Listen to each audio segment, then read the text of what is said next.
Hello everyone, I hope you're all doing very well. Today I have the pleasure of doing the Mig-19P module buyer's guide or review for DCS World. So before we get on with the video, I make these buyer's guides, these reviews as unbiased as I can. It's easier than it sounds, it's really hard to be unbiased, but I do my absolute best. And therefore it's important to tell you when I am kind of biased towards a module, and this is a module that I absolutely love. So I am biased towards it, I will do my best to cut that out in the video. Just for your information, the reason I love it is exactly the same reason why I love the F5E and the Huey. It's simple, it's easy to use, the flight model feels good, I get plenty of satisfaction from it, it's very immersive, and I just find it just rewarding. It makes you feel good at the end of the day. Now that's not to say it's not problem 3, this plane has certainly got problems and we'll go through that in a bit. In terms of structure of this video, we'll do exactly the same structure as we had in the other reviews to keep them all comparable. 1, we'll look at capability, weapons, sensors, nav and MISC. 2, visual effects of the cockpit, and outside of the cockpit we will rate this between 1 and 5, 5 being the best.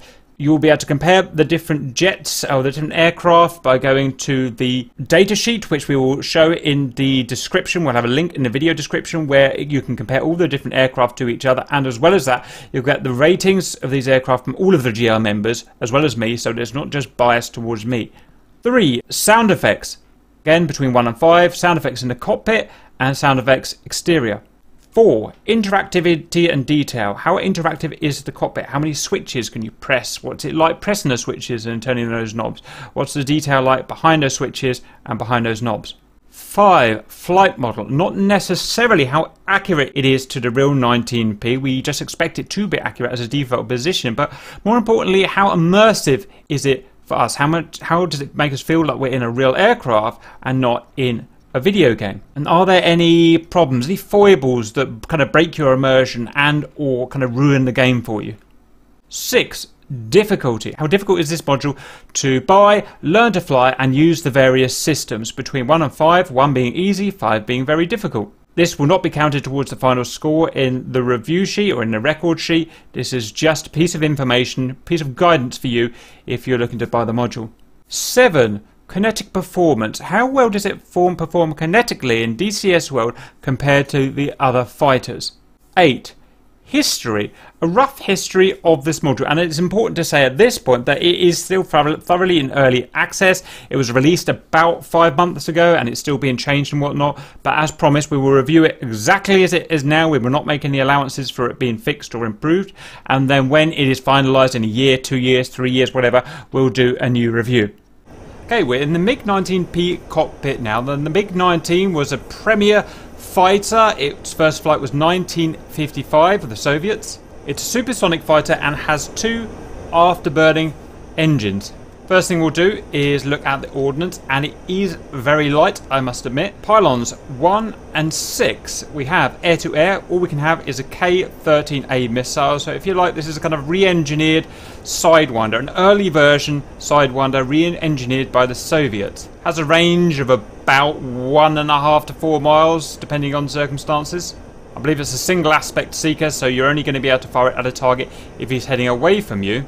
And because it's a very old missile, it's not very good at seeking manoeuvring targets. It's ready for shooting down bombers or very lightly manoeuvring aircraft, so it's not really something for a dogfight. And we have pods, which are just the smoke generators.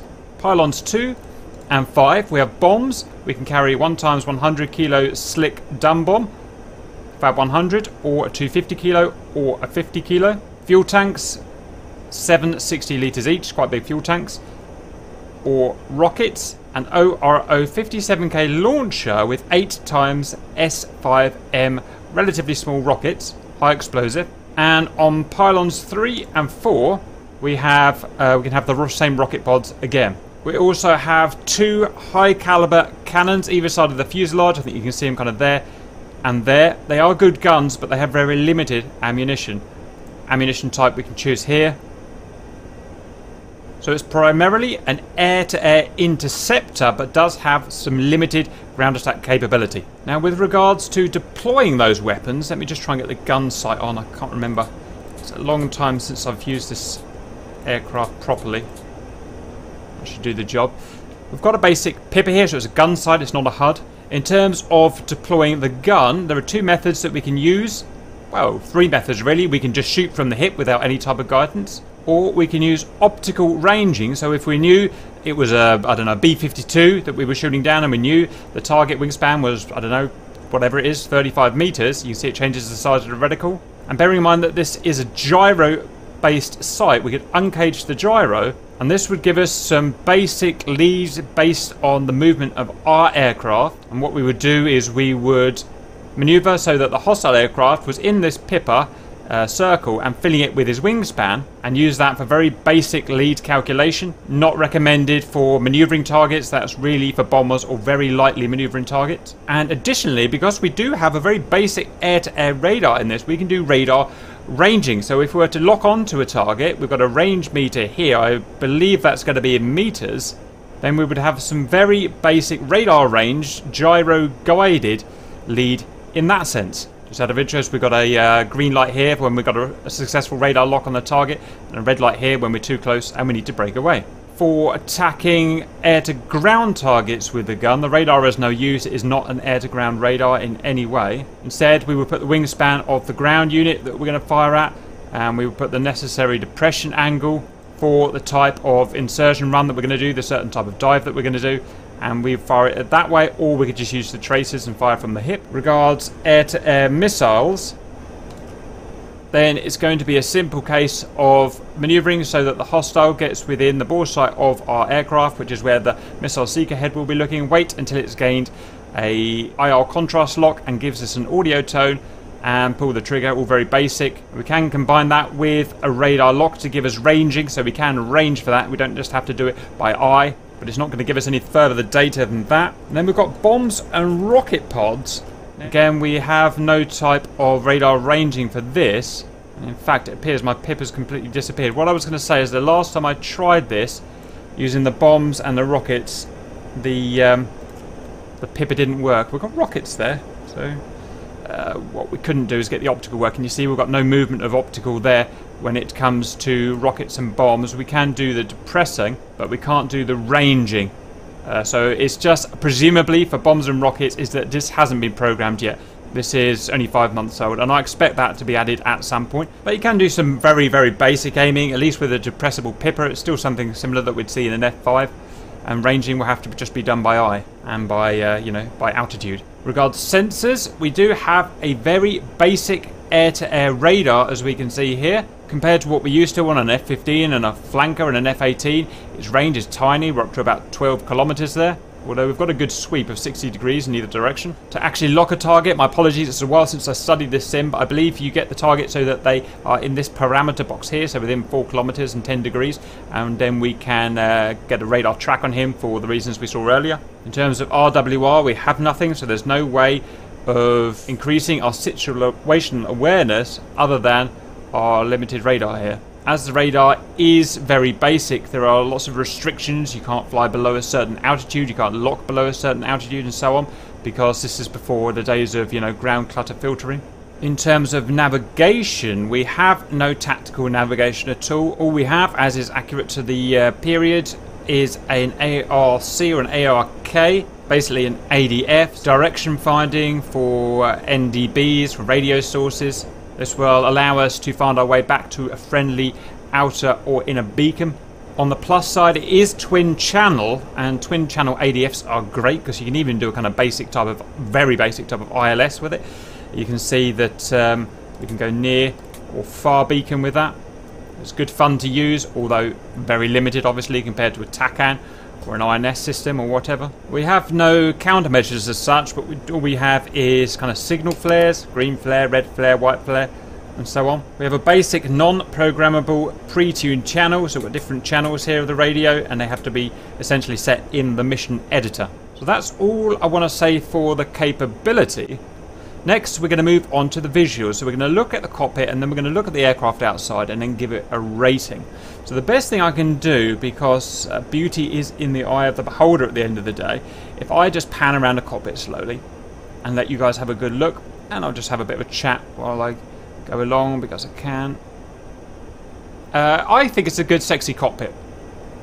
Maybe not top of the range, for today, but I've always been happy with it. Feels pretty authentic.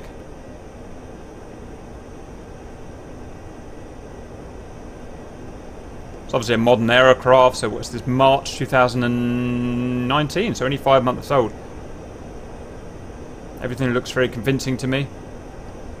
This dash is a pain in the arse to use, but the dials are in horrible positions, but that's just as per the real aircraft.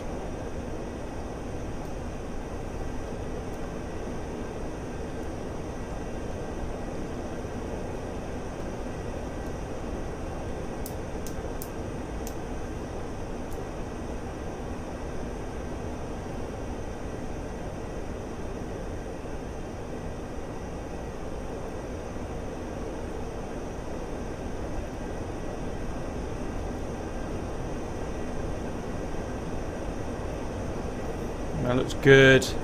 Looking behind, everything's pretty convincing. Inside, at least.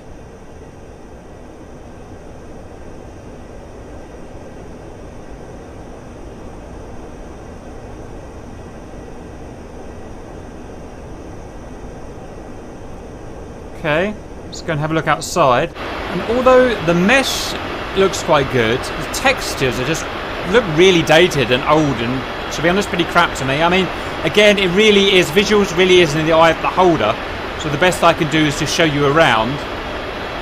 To me, it's lacking, at least in terms of textures. And I've agreed to do this, or all of these reviews, with the default texture. So there are some textures that look a bit better like this, but that's just how I agreed to do rate all of these modules, so that I can't choose textures that look particularly, amazing on certain aircraft. You see, it just looks lacking in low resolution there. In fact, I am justified in saying this, aren't I? Look at that, compared to a Hornet or something. It looks pretty low resolution, it looks pretty tacky. And you might say, well, yeah, it's early access. Well, don't bring it out until it's ready then. That fence is tacky looking in terms of textures. That fence is awful in terms of textures. It's just stretched. Horrible. Very tacky textures.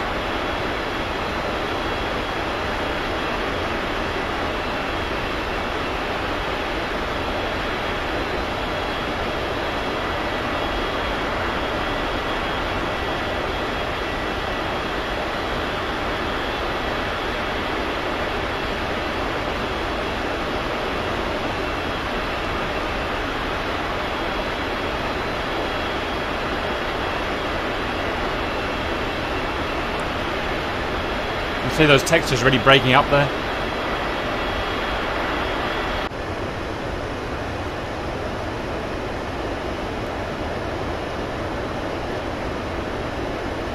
Stabilizer textures look just crap, to be honest. I mean, you guys are free to disagree with me, but look at that. Looks like an old 8-bit Nintendo polygon there.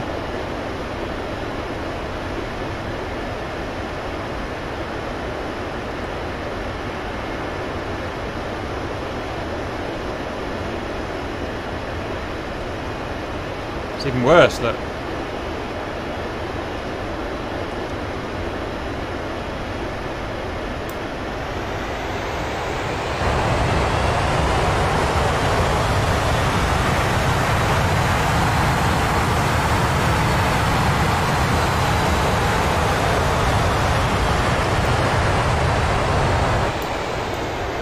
In here, it's a good, solid cockpit. It's not the best, but it's good. It's a solid 4 out of 5. Outside, to be honest, it's just crap. Yes, you're going to say, oh, it's early access crap, you're rubbish, but we've agreed to review them as they are, as they're sitting here at the moment, and then when they're finished, I'll go and re-review them. It's the only way I can do it. I can't just assume that they're going to make the textures, they're going to make the visuals better. So outside, at the very best, I think that's a 2 out of 5. So that gives us an average of 3 out of 5 for visuals. Next, we're going to look at the sound inside, the sound outside. Now, I've done a lot of these reviews now, and I know what I want to hear or should I say what I think the virtual pilot needs to hear. So I'm not looking so much at the bells and whistles, it's really the core sound engine I'm interested in. And this sound engine for this aircraft is absolutely terrible. Ugh, it's just so bad, it's probably the worst.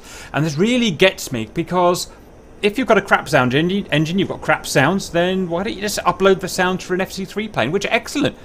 An F-15 or something, just modify it slightly. Why put really terrible sounds on a module? I just don't understand it. I know people don't like it when modules are criticised, but sorry, if it's bad, it's bad. Telling the truth is better than just sugarcoating it, because if you sugarcoat it, they won't improve it. So in the cockpit, this sound at the moment, I'll show it to you, is the standard sound I have for my missions. My missions are set up so that you get a good engine sound in the cockpit, not overbearingly loud, but good. And this is what you've got. Almost no engine sound at all. Less than in your average airliner. Pump the throttle up. Almost no sound. It sounds like a child blowing through a straw. Full mil power. Might as well not bother. Just terrible in every way there. Inside, I want a good sound, a good chunky sound. You know, I've got this cool aeroplane and go and shoot people's faces off. What do I want a pathetic little sound like that for? Next, as a virtual pilot, I need to be able to hear exactly what the engine's doing, even if it's not perfectly realistic. I need to be able to hear what that engine's doing in the cockpit. I can't feel it. I can't feel the brave vibrations, etc., like a real aircraft pilot. I need to hear it. And look, what can I ascertain from that mess? Nothing. So quiet. Absolutely useless. So, that's a bad start, but don't worry, it gets worse. Outside, bearing in mind that on this volume, all of the other jets are not deafening, but they go to what I call -3 decibels, whereas 0 decibels is clip, -3 is how I set my videos, and all of the aircraft that have good sound engines, like the FC3 planes, like the Hornet, like the F5, they all hit -3 decibels on exterior. Planes that have crappy sound engines, like the F-14B at the moment, yes I know, it's early access, and the Viggen outside and the Mig-21 outside, all go between kind of 6 and 9, and this is so quiet it goes down to like -12 decibels. And that's it. That's the fire-breathing Mig-29.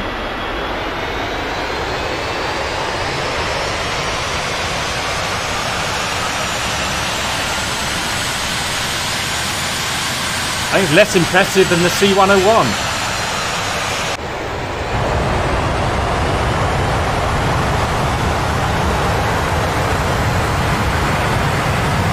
Even behind the nozzles, it's still just crap, to be honest.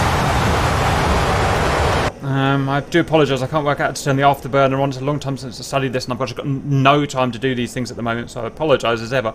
But that, I thought, afterburner enable, allows the afterburners to enable. Let's see if I can get it to work. Don't tell me it's another bug.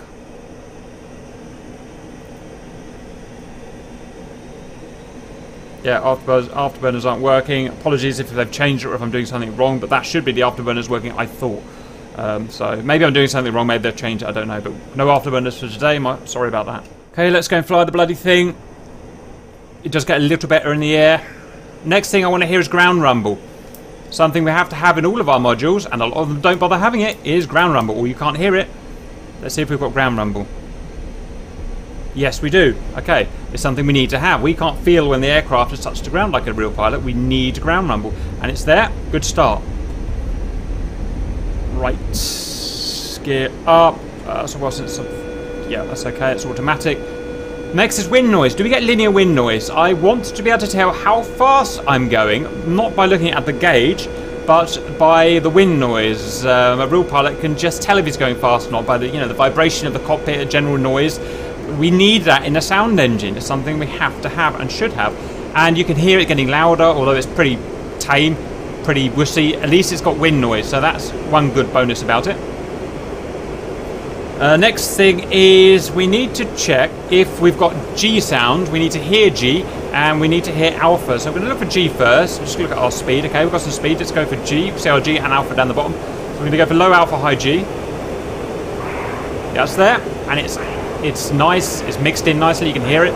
Hear the guy breathing. Happy with that. Can't hear any engines.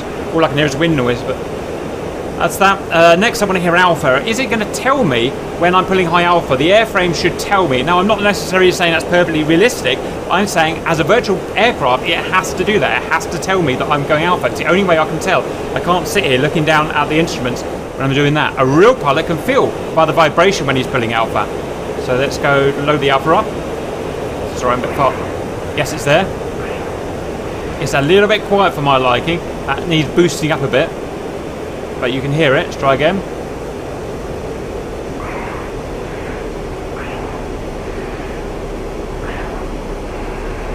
It's there, and it's progressive, and all of those things are good. It starts at 15 degrees, 10 to 15 degrees, exactly as it should be. A lot of the modules get that completely wrong in terms of what we need, in terms of what I want to see. Is just a little bit quiet.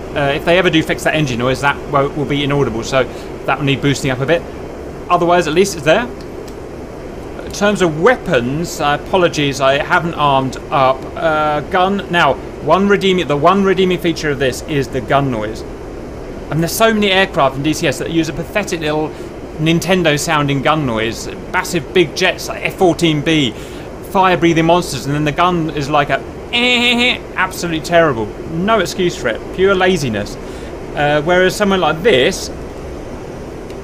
Oh, for 5 minutes, I can't remember to fire the guns. There we go. You have to press and hold for several seconds. That's just annoying, but okay. Fair enough. Right, sorry, got there in the end. Just put that in all of the modules and everyone will be happy. Listen to it. Get some.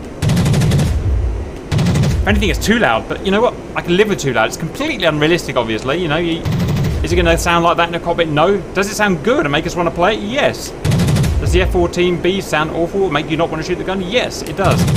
So, happy about that. Missiles, bombs have the usual, what I'd call the normal DCS, dropping kind of for a bomb and a for a missile. I don't really need to show you that. Again, those are things we have to allow us to, because we can't feel those things coming off. You know, everyone wants realism. Well, you have to balance that with a bit of playability, bearing in mind as a virtual fighter pilot, I'm missing a lot of things that the real pilot has, like vibrations, like G-forces, like, you know, just feels of things. So you have to add things, add a little bit of playability back. Sorry, just going off on a tangent there. So anyway, they're all there, I believe. I'll just show you some exterior sounds. They are completely underwhelming, so stand by.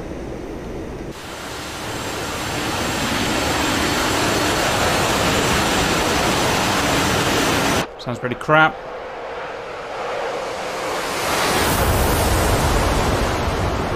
Sound there is not too bad, but if you look at how quiet it is compared to the other aircraft, it's literally a third of their loudness, or I never fully understood the loudness, a logarithmic scale, but on my linear scale it's a third. So that's it. The good news is that everything is there. You know, I've not found missing things like F-14 with missing wing noises and other planes with missing alpha noises. It's all there, but it's all completely messed up in terms of levels in the mix. Oh, by the way, I'm aware it would be louder with Afterburner, but to be honest, the Afterburner, from what I remember, makes almost no difference with the sound anyway, so it doesn't make it a great deal better. So sound engine, it sounds terrible all round really, but it's all there, 2 out of 5. And that hurts me because I love this plane so much. Next, we're going to do flight model, and this is where it starts to redeem itself. This is why it's one of my favourite planes, and that is just by the feel of the thing. It's very hard for me to quantify. You have to, a lot of this is based on trust. You guys trusting me with my experience. But this thing, in the air, feels good to fly. A lot of planes out there, big planes, big expensive planes like the F-14. You've got all sorts of flight model problems. This just feels good. Makes me want to fly it. Smooth, the roll. There's a little bit of a problem with the roll, I think. I mean, I leave it open to you guys. I think this thing rolls way too good to be realistic. You know, I say I want playability. Obviously I want realism as well. I do expect that just as a default. I think it maybe rolls a little bit too good. However, the honest answer is I just don't know. You know, I don't know the facts and figures and probably never will do. So it's just a little opinion thing in the back of my head. In terms of everything else, it feels like exactly as I would imagine a real airplane. You know, I'm never going to fly a real Mig-19. I'll never get to speak to anyone that's flown a real Mig-19. But in my mind, just based on the rough parameters of how this aircraft should react in terms of speeds, powers and stuff like that, it does feel just about okay. And it is thoroughly enjoyable to fly. Has its limitations. It's just not that powerful. When you get up here, it's almost like flying a warbird. You kind of just run out of power completely. Sorry, run out of speed completely. But that's good. It's all fine. There's no weird quirks that upset you, like that big, you know, the big pull that the F-14 has, where you end up bunny hopping it all the time. It's progressive. Stick feel is progressive. Sorry, I'm not showing my stick. Let me show that there. Feels very progressive. It's not particular. I mean, the controls are fairly dampened on this, whether that is done by a proper dampening system or whether it's just the design of the plane. It does feel fairly, whatever the opposite to sharp is, blunt, I suppose. Everything feels a bit blunted, but it's okay. It's fine. It's still perfectly enjoyable. Just not quite as sharp as an F5. Now that said, I don't want to fool you into thinking it's a manoeuvrable plane, although it's got, you know, looks very sporty and it's got relatively big wings. It's not a very manoeuvrable plane. It's more designed to go fast, or as fast as they could at the time. So I don't expect to be winning any dogfights with super manoeuvrable aircraft. That said, let's go and have some manoeuvrability tests around this town in front. Trim is really good, I should say. Before I forget, the interaction with the ground and everything there, fine, you know. No problems, no immersion breakers there. As well as that, the feel of the weight of the aircraft, which is my most important thing when I'm looking at a module in terms of its flight module, is how convincing is the kind of the physics, the weight of the aircraft, the momentum of the aircraft, all those things. I don't really understand them. I can't really explain them to you. But you just get a feel once you've driven a few aeroplanes, or you drive a car in real life or whatever. You just know what feels right, and you know what feels wrong. And this is one that's definitely got it right, however they've done it.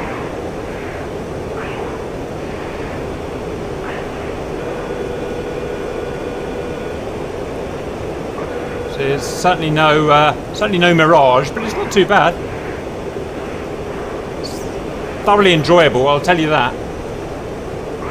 You can over alpha and put it into a spin. You know, there's no fancy fly-by-wire here, so just be a little bit careful, especially on landing. I've stalled this several times with landing, and it's probably the only aircraft I've ever stalled on landing that I can think of. So just be a little bit careful with her. Landing it's okay, it's fine. Once you know what you're doing, it's fine. I don't know what that warning is, so I'm just going to ignore it. I just ignore all warnings, to be honest. Yeah, so it's got all those key elements regarding environmental conditions. I've not thoroughly tested it, I must admit. I think I've done one crosswind landing, and it's all there. You know, it feels, you know, there's nothing obviously out of order there in terms of that. Maneuverability, it feels a bit like a slightly spruced up MiG-21, just without the power. Although we've got two engines there, I think the power's not that great. I can't remember how many pounds. So in terms of the flight model, I am a fan. It does everything I want to do. It makes me feel good. It doesn't have the kind of has the vapor trails, you can see, but it doesn't have the big condensation clouds like a lot of the modules have. Maybe it will do one day, I'm not sure, but it doesn't at the moment. I'm going to try and put it in a stall now, just to see kind of stall characteristics, just speed out of interest. Let me just get the speed up. Am I flying with my flaps out? No, I'm not.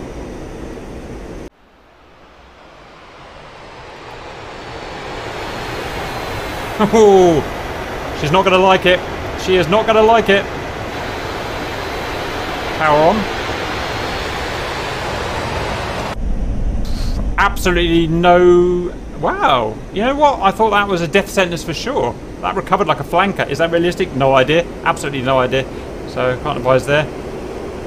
So that's it. All in all, I'm happy with it. I don't expect it's the best, most detailed flight model out there. I bet there's a lot better, but it's good, it's solid, it's neutral. There's nothing weird about it. So I'm going to give it a good, happy 4 out of 5. Next, we're going to look at interactivity and details. So that is how I can interact with the cockpit, push the knobs and turn the dials and whatnot, and the details behind those systems. And from memory, it's 5 months since I've studied this sim, but from memory, I couldn't find anything that didn't work. It wasn't movable, adjustable, and in one way or another did what it was supposed to do. Your radar controls, day or night, your rocket counters, your gun selectors, your starter buttons, your flaps, your burners, your radios. I'm not going to go through everything because I will literally put you to sleep. If you like this kind of stuff, I've got, for every plane, I've got a full kind of hour-long cockpit reviews where I press every button, explain every button carefully and whatnot. Those are all interesting. Let's go and look at your radar. I can't remember what it does exactly. Everything down here is doable. Everything down here. All your circuit breakers work. Everything up here. There's they're not quite for the gun sight's not quite finished with the bombs and the rockets. At least if the user manual is to be believed, I should be able to do target spanning, ranging, and that doesn't work at the moment. I can't change that for some reason, but I know that works, which is annoying because I did this in the tutorial. So I don't know why I can't move that at the moment, but it should be working. Like I said, I've used ADF and worked it fine, so even the circuit breaker's back here, everything's here. I mean, it's a relatively simple cockpit, and the reasons I like it. I mean, that is a simple... Ooh, parachute came out. I can't remember anything. Like I said, that's not working for some reason at the moment, but generally it does work. It must just be a temporary thing. That there is not working at the moment. I remember from the arguing with Stahl, there was one lever that doesn't work. Let's see if I can find it. There, that one lever. It's the only thing we can find that didn't work. So we can't give it a 5 out of 5 for interaction in here. With regards to the details behind here, everything, although this looks terribly shoddy, the display of the image of the radar, we think that probably is, you know, realistic. That probably is what it would look like. So won't mark it down for that. So I'm going to do it from feel, and feel, gut instinct tells me this is a 4 out of 5 cockpit. It's almost all there. There's a couple of little bits missing, as we've seen there. It would be nice if that lever was introduced. It just doesn't feel quite as good as the top. So I'm happy with 4 out of 5 for interactivity and detail. Next is difficulty. I guess it's a fairly easy one to rate, where for instance we've got a Mig-21. That is a hard plane to fly if you've not flown the plane. The systems are anything but self-explanatory, so that was like 4 or 4.5. An F5 Tiger, which is easy to fly, and the systems are relatively simpler, easy to land and whatnot. That was down at 2 or 2.5, so I put this kind of somewhere in between.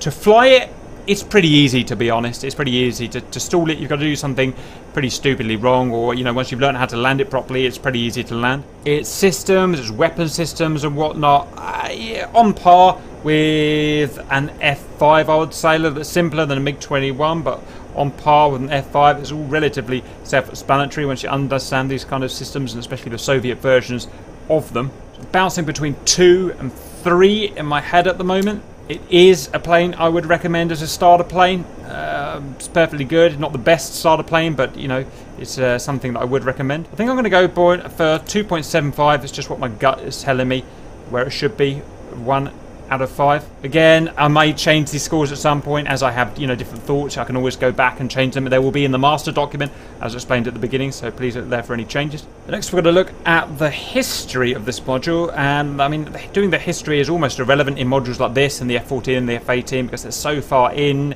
early development, early access. You know, it's only 5 months old at the moment, and stuff will be changing. But, you know, we have to be uniform about this, and there was quite a lot of problems. Let me see if I can find them still. There's one of the buttons here that was the wrong way around. One of the buttons here that was the wrong way around. Actually, you know, I apologise. I know it sounds very amateurish, but so much going on with the hospital and at the moment. I haven't got time to sit and work these buttons out again. What I can say is that the dial still doesn't work for bombs and rockets, and it says in the user manual that it should do. Like I said, there were 3 to 4 switches that were labelled the wrong way around. I think it was him, one on the ADF, and another one somewhere. Unknown whether that's been fixed or not. There was some dispute to the accuracy of the flight model performance. In fact, we'll go through that in the next section. So there have been a few things, but what I can say is that to be honest, they've been minor things. There's nothing really out of these things that would really upset you if you'd paid the money in terms of things that hadn't worked, and they're things that I imagine will get fixed pretty easily and pretty quickly, to be honest. I'm saying that it's been 5 months and we still don't have this knob yet, but I think it's certainly not too bad, and I certainly wouldn't not recommend it. I would recommend this module. So that's everything in here, I think. Let's go look at the kinetic data. So kinetic data, this has caused a fair amount of controversy. It's been a fairly controversial plane in general. A lot of people slagging it off and not liking it. Like I said, I am a fan of it. So we make 19. We don't have it in sustained turn rate, instant altitude. We don't have it there. We don't have it in the ceiling. I'm certain we had it in here somewhere. High altitude speed. No, we don't have it there. It just wasn't fast or high enough to be worth putting in these tables. It didn't make it into the tables. Low altitude speed. It should be here. We've got it here at Mach 1.04, 687 KTAS. That's low speed, near enough ISA condition, no wind, etc.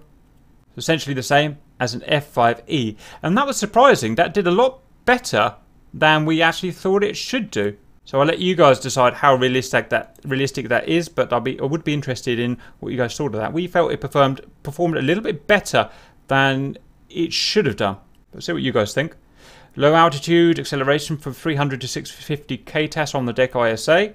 Essentially halfway between a MiG-21 and an F5E, and we think that performed a little too well there as well.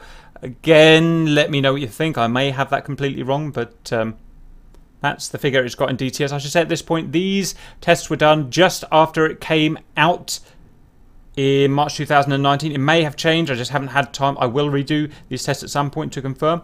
What tends to happen, like the F-14, it comes out, I do the tests and show anomalies, and then they go and get rebuilt, the models. I expect that this one may have changed as well, but we'll see.